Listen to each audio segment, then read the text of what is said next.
రూపా, అమ్మా, నానా మీరేంటి ఇలా వచ్చారు? మీ బంధాన్ని కాపాడుకోవాల్సిన బాధ్యత మీకెంతుందో కాపాడాల్సిన బాధ్యత మాకు అంతే ఉంది.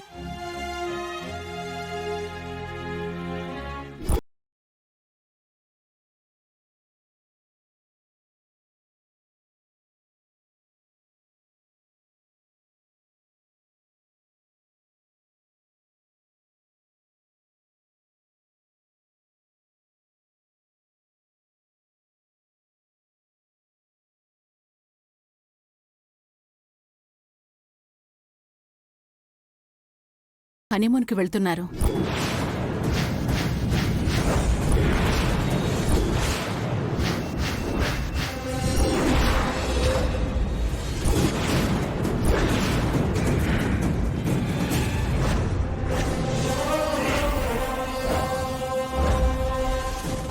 ఇప్పుడు హనీమూన్ ఏంటమ్మా?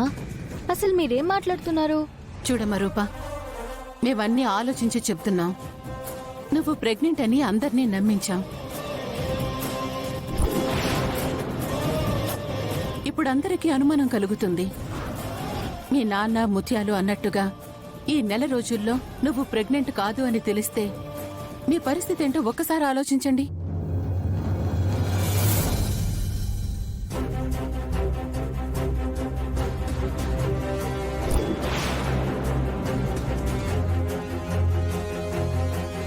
అది కాదమ్మగారు.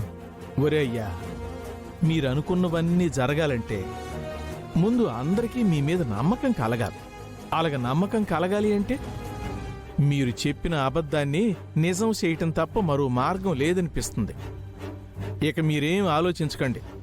రేపే మీ హనీమూన్ ప్రయాణం, అంతే.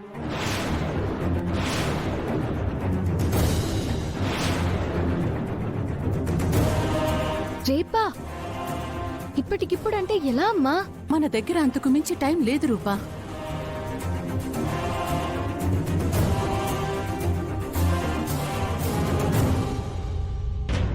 అందర్నీ కలపాలంటే ముందు మీరిద్దరూ కలవాలి.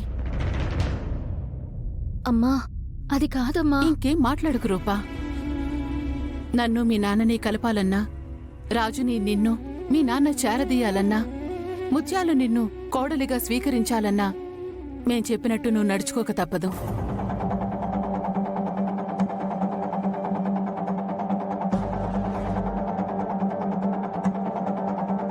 ఒరే అయ్యా, రేపే ప్రయాణం కాబట్టి ఆఫీసులో పెండింగ్ పనులు ఏమైనా ఉంటే చూసుకొని రండి. అమ్మగారు, మనం వెళ్దాం పదండి. వస్తాను.